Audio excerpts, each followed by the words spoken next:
Hello everyone, welcome to my channel. तो आज हम बात करते हैं रेड ब्लड सेल्स की, यानी कि हमारे ब्लड में पाए जाने वाले जो सेल्स होते हैं, जैसे आरबीसी है, डब्ल्यूबीसी है, प्लेटलेट है। हमारे ब्लड के अंदर जो भी कंपोनेंट्स पाए जाते हैं उनमें से आज हम आरबीसी के बारे में बात करेंगे, जो हमारे रेड ब्लड सेल्स होते हैं और एरिथ्रोसाइटिस के नाम से ये जाने जाते हैं। तो क्वेश्चन में दोनों नाम से हमारा जो है क्वेश्चन इसमें आ सकता है, 2 नंबर का, 4 नंबर का भी, और हमारा 7 नंबर के क्वेश्चन में भी आ जाता है। और कई बार आरबीसी की डेफिनेशन भी आ जाती है 2 नंबर में। ठीक है, तो more than 99% of elements format in blood are RBC. तो इन्होंने बताया कि 99% से ज्यादा जो एलिमेंट्स होते हैं, जो तत्व होते हैं, वो हमारे ब्लड में आरबीसी होते हैं। This are circulation circular circular यानी कि गोलाकार के ये होते हैं। नॉन न्यूक्लिएटेड, इनमें कोई न्यूक्लियस नहीं होता है। और ये बाय कनकेव होते हैं, जैसे कनकेव और हमारा जो शेप होती है कनकेव की, वो शेप इनकी पाई जाती है। जो डिस्क हमारी होती है, there are diameter about 7 mm। तो इसका जो हमारा डायमीटर है 7 mm होती है, जो इसकी मोटाई होती है वो हमारी 2 mm की होती है। तो इसकी जो शेप है वो क्या प्रोवाइड करती है, large surface area for gas diffusion. तो इसका जो लार्ज सरफेस जो एरिया होता है वो गैस के डिफ्यूजन के लिए, यानी कि गैस के प्रसार के लिए, गैस को फैलाने के लिए जो है बहुत हेल्प करता है, प्रोवाइड करता है उस एरिया को, मतलब। तो mature cells has no nucleus and other organs. जो मेच्योर सेल्स होते हैं, रेड ब्लड सेल्स जो हमारे मेच्योर होते हैं, उनमें ना तो न्यूक्लियस होता है और ना ही कोई ऑर्गन्स पाया जाता है।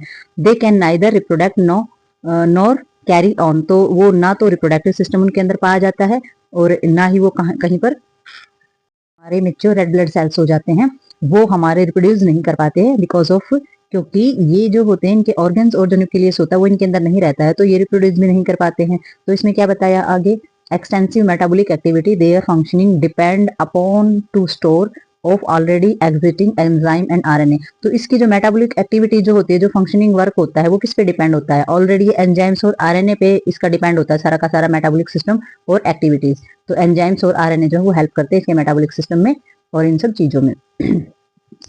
तो हमारा आगे जो एरिथ्रोसाइटिस जो काउंट होते हैं, जैसे कि नॉर्मल आरबीसी जो काउंट होती है वो 4 से 6 मिलियन होती है।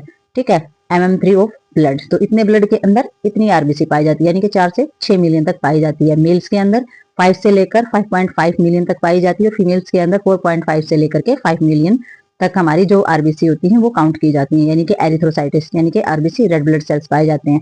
तो नेक्स्ट इसमें देखेंगे हम हीमोग्लोबिन। तो हीमोग्लोबिन के अंदर क्या पाया जाता है, plasma membrane of RBC enclose a globular proteins called haemoglobins which of the synthesised before the loss of nucleus. तो इसमें बताया गया है कि जो हमारा हीमोग्लोबिन है वो है क्या, वो प्लाज्मा मेम्ब्रेन्स यानी कि आरबीसी जो होती है उसमें एक गोल आकार का प्रोटीन होता है जिसको हीमोग्लोबिन बोला जाता है। तो इसमें जो सिंथेसाइज जो वर्क होता है, इसमें लॉस ऑफ न्यूक्लियस होता है। हीमोग्लोबिन जो है कंसिस्ट करता है किस चीज को, 5% इसमें हीम होता है यानी कि ब्लड होता है, और 5% 95% जो ग्लोबिन यानी कि प्रोटीन होता है। तो iron play and the important role. तो आयरन जो होता है इसमें इंपोर्टेंट रोल प्ले करता है, वो क्यों, it's carry oxygen substances by the binding oxygen and then release it to the tissues at the appropriate times. तो इसमें क्या करता है, जो हमारा आयरन जो होता है वो ऑक्सीजन को बाइंड करता है, ऑक्सीजन सब्सटेंस को बाइंड करेगा और वो लेकर के जाएगा कहां पर, सही टाइम पर टिश्यूज के अंदर उस ऑक्सीजन को क्या करेगा, रिलीज करेगा। तो हम इससे समझ सकते हैं कि हीमोग्लोबिन क्या होता है। हीमोग्लोबिन से एक ऐसा वे होता है जिसमें ऑक्सीजन हमारी बॉडी के अंदर जाती है, यानी कि आयरन के द्वारा। तो जो आयरन अगर बॉडी के अंदर कम है, हीमोग्लोबिन अगर बॉडी के अंदर कम है, अगर ब्लड आपका 20 ग्राम्स भी है और आपके हीमोग्लोबिन नहीं है, ब्लड के अंदर हीमोग्लोबिन सब्सटेंसेस नहीं है, तो वो क्या करेंगे, ऑक्सीजन को बाइंड कर नहीं सकते, तो ऑक्सीजन जो है वो सर्कुलेट नहीं करेगी आपकी बॉडी के अंदर। तो आपकी बॉडी में वही थकान, बॉडी पेन वगैरह आपकी बॉडी में रहेगा, आपके अंदर एनर्जी नहीं रहेगी, क्यों, बिकॉज ऑफ ऑक्सीजन। तो इसमें जो मेन बात समझने वाली ये है कि हीमोग्लोबिन जो है वो हमारा कैसे काम करता है। हीमोग्लोबिन का काम करता है बॉडी में ऑक्सीजन को सर्कुलेट कराना। तो अगर बॉडी में सर्कुलेट हमारा हीमोग्लोबिन नहीं है तो बॉडी में ऑक्सीजन सर्कुलेट नहीं करेगी और उसकी डेफिशिएंसी हमें हमेशा रहेगी। तो आइए अब हम देखते हैं कि आरबीसी का फंक्शन क्या होता है हमारे ब्लड के अंदर। तो ये काम क्या करती है, इसमें बताया गया है कि transport oxygen from lungs to body tissues. ये क्या करती है, ऑक्सीजन को ट्रांसपोर्ट करती है, ठीक है, लंग्स से बॉडी टिश्यूज की तरफ।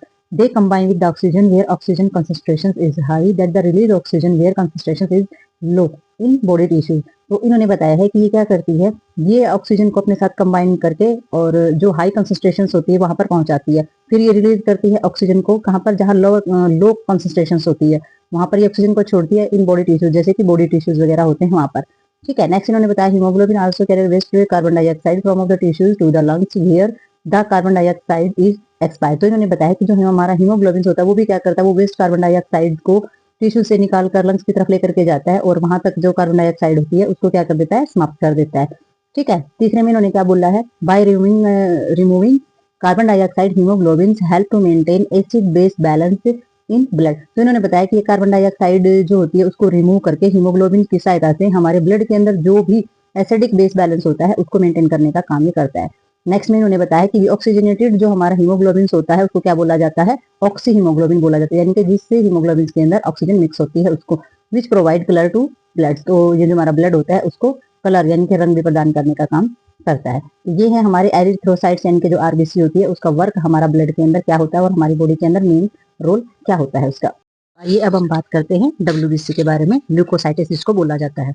तो इन्होंने बताया है कि these are the larger than RBC. तो जो ये जो हमारी डब्ल्यूबीसी होती है ये आरबीसी से बड़ी होती है और इसके अंदर न्यूक्लियस पाई जाती है, न्यूक्लियस पाया जाता है।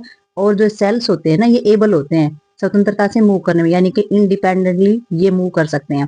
ठीक है। They pass through blood vessels into the tissues, और ये क्या करते हैं, ये ब्लड वेसल्स में से जा करके टिश्यू तक पहुंच जाते हैं।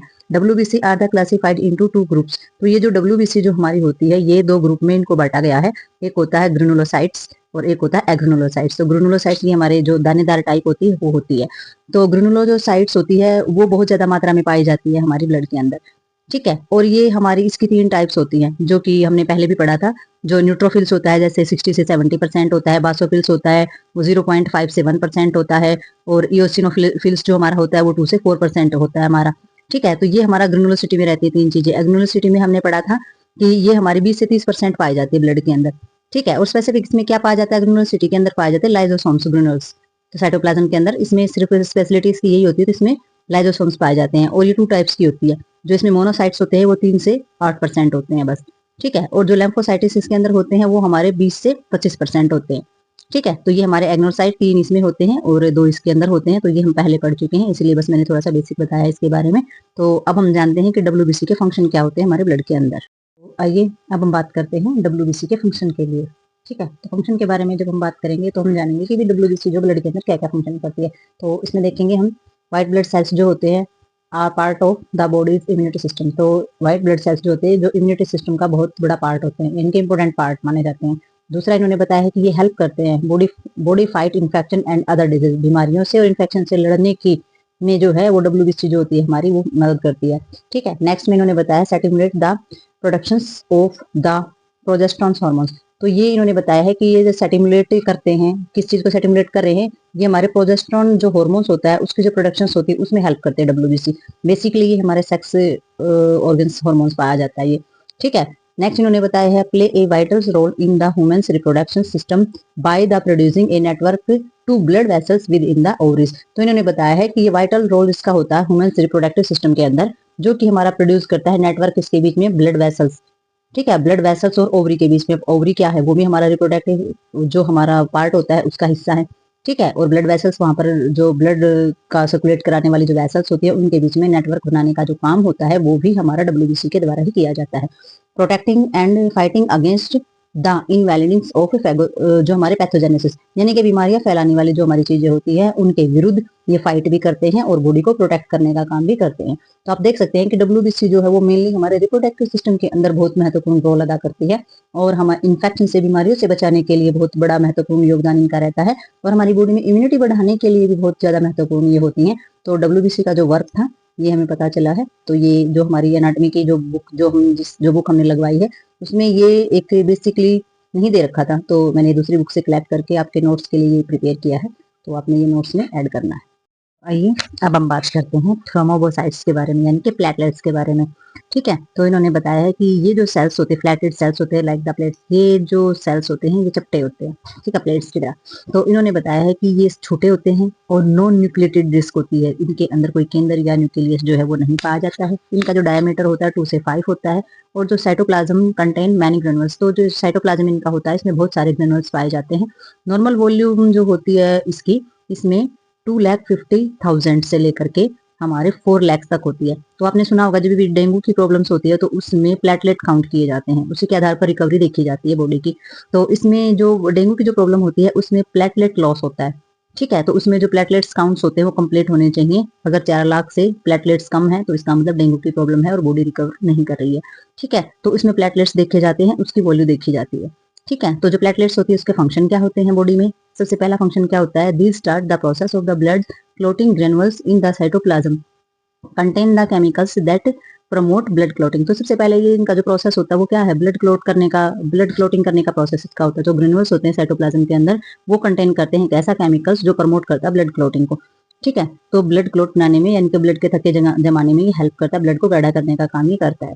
नंबर दूसरा क्या बताया गया है, after entering into the blood stream, जब ये ब्लड स्ट्रीम के अंदर एंटर करता है तो प्लेटलेट्स जो है वो क्या करती है, केमिकल सब्सटेंसेस को स्टोर करने का काम करती है। That can be released to repair the silently damage blood vessels, और इसको हम रिलीज कर सकते हैं किस लिए, जब हमारी ब्लड वेसल्स जो होती है जब वो थोड़ा बहुत डैमेज हो अंदर से तो उसको रिपेयर करने के लिए इसको रिलीज किया जा सकता है। और the life span of platelets is 7-10 days. Its destruction is done by the macrophages cell in spleen. तो मैं आपको पहले बता देती हूँ कि जो हमारी जो आरबीसी है, डब्ल्यूबीसी और प्लेटलेट्स है, तो इनका लाइफ स्पेन का एक टाइम होता है। जैसे आरबीसी है हमारी, जैसे हमारी आरबीसी है उसका होता है 120 दिन का टाइम स्पेन। ठीक है, और जो हमारी डब्ल्यूबीसी है उसका लाइफ स्पेन होता है हमारा 8 से 10 दिन, और जो हमारे प्लेटलेट का लाइफ स्पेन होता है वो हमारा होता है 7 से 10 दिन का। तो it's destructions by the microphages cell in spleen, तो जो हमारी आरबीसी है वो भी, हमारी डब्ल्यूबीसी है वो भी, और जो प्लेटलेट्स है वो भी स्प्लीन में जाकर ही इनका डिस्ट्रक्शंस होता है सभी के सभी का। और ये जो होता है आरबीसी का लाइफ स्पेन कितना होता है, 1 नंबर और 2 नंबर के क्वेश्चन में भी ये चीजें आती हैं कि आरबीसी, डब्ल्यूबीसी और जो हमारी प्लेटलेट्स होती हैं उसका लाइफ स्पेन कितने दिन का होता है, और वो कहाँ पर जाकर डिस्ट्रक्शन होते हैं। तो स्प्लीन में जाकर के होते हैं 120, 8 से 10 और 7 से 10 दिन का इनका लाइफ स्पेन पाया जाता है। तो आई होप आपको ये समझ में आया हो, आरबीसी, डब्ल्यूबीसी और प्लेटलेट्स के और उसके फंक्शन आपको समझ में आए होंगे टॉपिक के साथ। तो तब तक के लिए बाय।